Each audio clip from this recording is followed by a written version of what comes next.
Hey y'all, how y'all doing?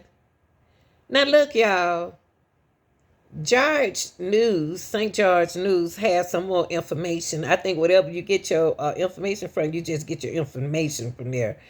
It's more like an informational news channel, and it picked up a couple of things that I appreciate them keeping picking up in the Charlie Kirk situation.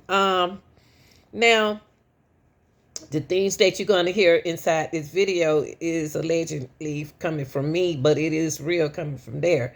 And it's for educational purposely, and for me to as well educated news reporting community purposes. And y'all like share this video. Y'all, he did what a lot of people not paying attention is Tyler Robinson didn't stay at home.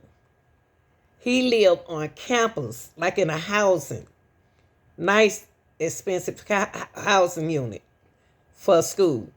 No, he did not stay at home. So I think they need to investigate people on the school campus because somebody know about this. Okay, but let's check this out, y'all. Here in the cottages of the Fossil Hills housing complex on River Road. This is different from where Robinson was arrested, which was his parents' home located on Cimarron Drive. Steve Dunham, the Communications and Foundation Director for the Washington County School District, says Robinson attended Riverside Elementary in 2008 and would go on to graduate from Pine View High School in May of 2021. A Utah spokesperson from Utah State University confirmed that Robinson was enrolled for a single semester at the school in 2021.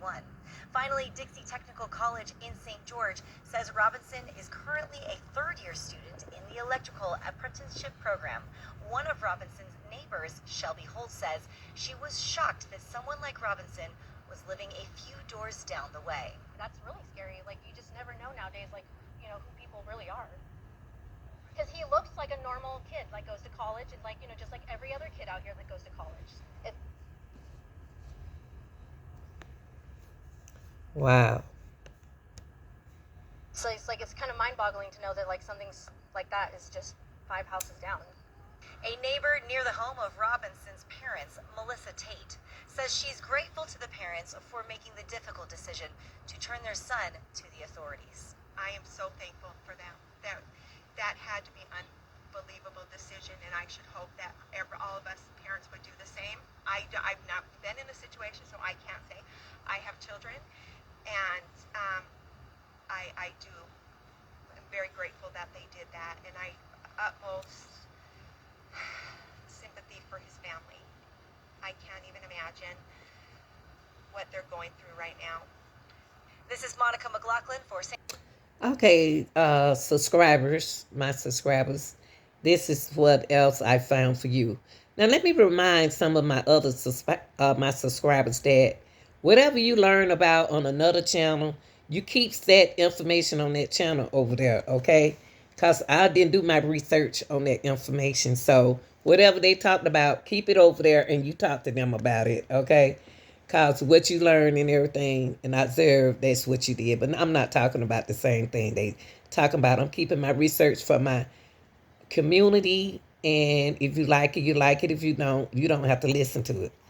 But back to what I was saying, that I found some information for you all. The mother. This is Tyler with his mother, okay? They found her Facebook. I don't know if she deleted or not, but it's only talking about her son. And with moms and sons, they got a close bond. Whatever they going through, and they going to tell their mama. Because mama going to love them regardless. So you need to ask yourself, how much do the mama know about Tyler? Because he listened to his mama. He turned himself in, didn't he? Huh? He turned himself in. So let's listen. They're not going to talk, but let's look at some information. When I think about Tyler Robinson, I think about he has to have a beautiful soul. Even though he did wrong, y'all, but listen to me now. Because he had beautiful parents. And you could tell he wasn't a bad guy. But the question that, because he got good parents, they blessed. He listened to them. He didn't want to turn himself in at first, but he did. Now, when I look at Robinson, when I think about Tyler Robinson, I think about his lovely family as well. The values, ethical beliefs, decisions, choices that they came across to about their son. The son came home to mommy and daddy. He came home to them because he knew he's going to have to make the right decision. So whatever he was going through, when a quiet person is quiet, you got to watch them quiet people because they don't want you to know what kind of relationship they're in. They don't want you to figure out what they doing. They don't want you to know their business, period. It can be positive, it can be negative, or it can be confusing. So you have to watch your kids when they quiet like that because you don't know what they're into. Are they into different preferences? What are they thinking about? What are they doing? What are their disappointment? Now, I'm gonna tell you, I feel sorry for Tyler. I want them to go head on and keep an eye on him. Because I'm not a reader, but my mind said, keep an eye on him. Now, I want to thank the mama and the dad for being good parents. You know, we can only do the best we can as parents. We can only talk to our kids, nurture them, and make sure that they do the right thing. I know it was hard on their parent, on his parent. I know it was hard. I know it's hard to turn your child in. But I'd rather for the jail to have him in the streets. So I love y'all. I just make y'all just make good decisions, okay? Robinson did.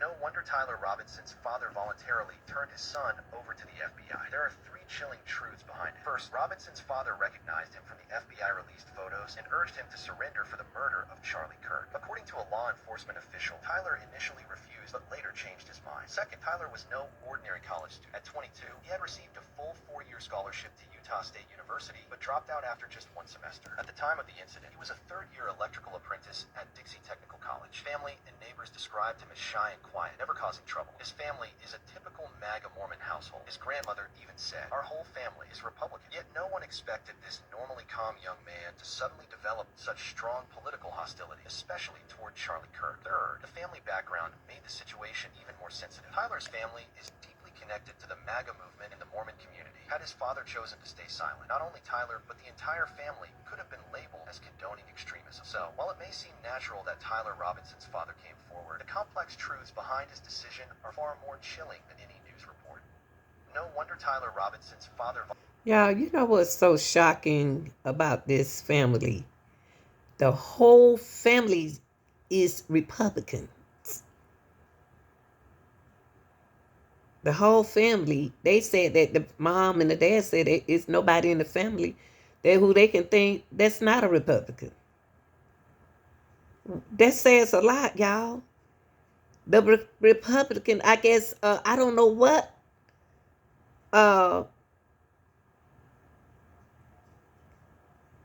Tyler was. Was he Democratic? Was he Democrat? Because the mom said that they don't think of nobody in the house was Democratic.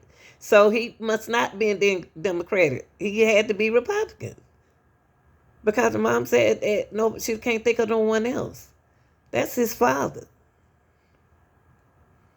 Something that y'all didn't know. The daddy got the reward money. The daddy got the remote. The remote. Come on, y'all. I can't even get the word out. The daddy got the remote, the reward money, y'all, for telling his son. Lord, help me, Jesus. Help me. Watching this on the arrest of the suspect in the shooting death of conservative activist Charlie Kirk. The suspect has been identified as Tyler Robinson, 22 years old. The FBI and authorities held a news conference that wrapped up a few moments ago to provide new details on the arrest. They announced that last night a family member of Robinson had reached out to a family friend who then contacted the Washington County Sheriff's Office. Robinson had confessed to them, according to the family, or at least implied he was connected to the shooting. Robinson's father initially told his son to turn himself in, but the son said no. Eventually, he did agree to stay in place because then the U.S. Marshals were able to come and take him into custody, and they contacted the FBI. News of the arrest came hours after the FBI and state officials had pleaded for public help by releasing additional photographs of the suspect. We will stay on top of this breaking story. We'll bring you any updates throughout the day here on Eyewitness News. The arrest was said to have been made at 10 p.m. in southern Utah in the Washington County where the suspect had been living.